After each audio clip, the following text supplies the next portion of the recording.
Ау? Өстіп экспортқа кіргеннен кейін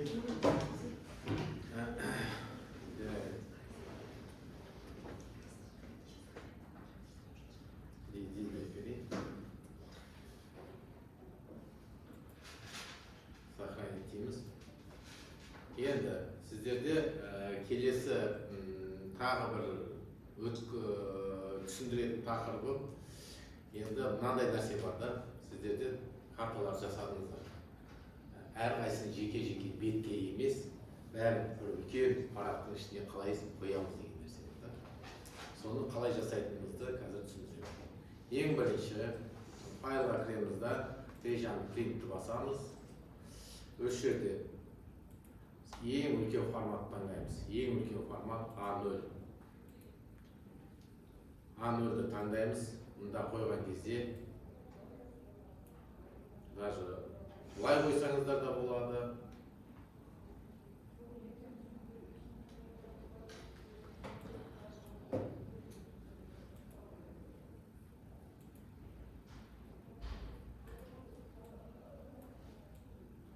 Бүйтіп қарайтын болсаңыздар, мұнда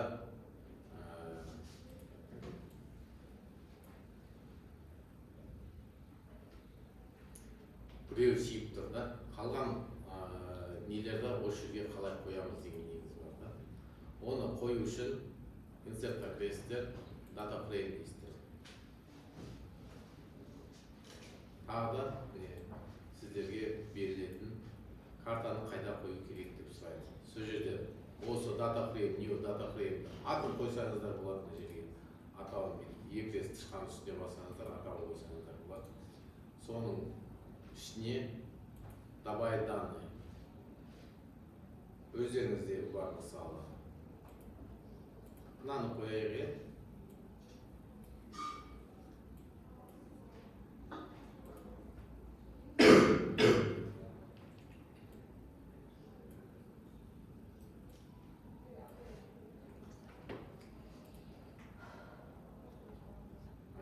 Келесі өйстіп кіргізе берсе болады негізі.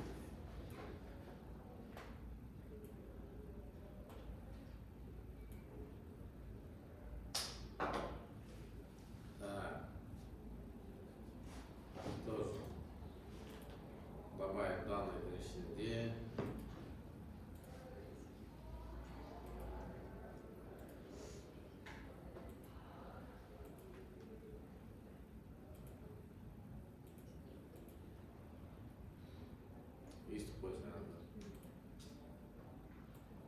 Енді картаны оформление жасағанда view-ға кіріп, мыналардың бәріне не қойып шығасыздар.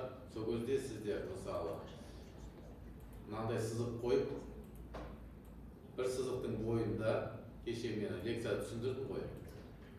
Сіздердің оформление жасалған кезде карталарыңыз ары-бері жылжымау керек, орталарында қаншалықты тұру керек, солардың өлшемдерін қойып отырсаңыздар болады.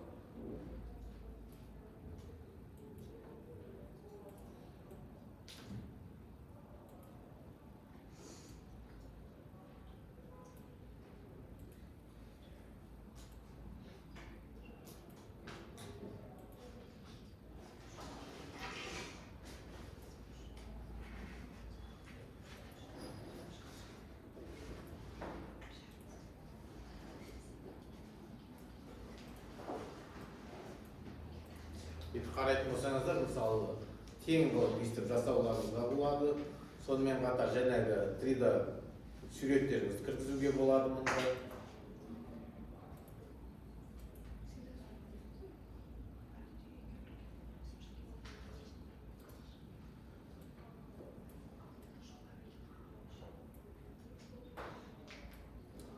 Үш өлшемдік суреттерді кіргізіп қоюға болады.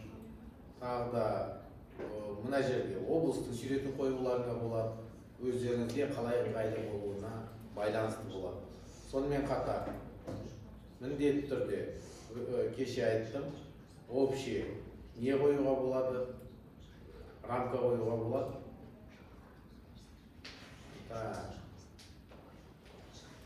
Артқа рамканың несіне қойып фондарды өзгертуге болады, болмаса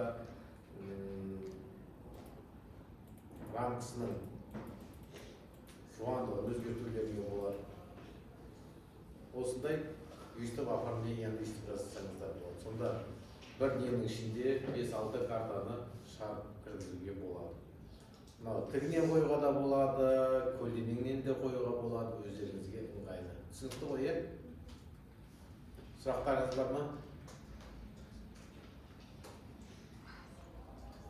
Сұрақ жоқ қой, иә? Онда менің сұрағым бар. Қазір өткізесіздер ме? Үйге берген тапсырма. Бағанағы плюс 05 қосамын дедіңіз ғой. Плюс 05. Егер растительность көп болса, плюс 1 қосамды.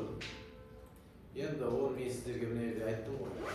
L деген коэффициент, ол корректировка коэффициент беріледі, өйткені ол өсімдік жамылғысы. Сіз мысалы топырақтың ылғалдылығын есептеп жатқанда, оның өсімдік жамылғысы өте қалың ба, жоқ не ма, сол корректировканы қосып кіргізген кезде топырақтың өсімдіктің астындағы топырақтың ылғалдылығын соны анықтап шығаруға мүмкіндік береді. Түсіндіңіздер ме? Әйтпесе өсімдік тұратын болса, оның астындағы ылғалдылықты көре алмайсыз. Соның корректировка жасалатын коэффициенттің негізі. Сұрақ бар ма?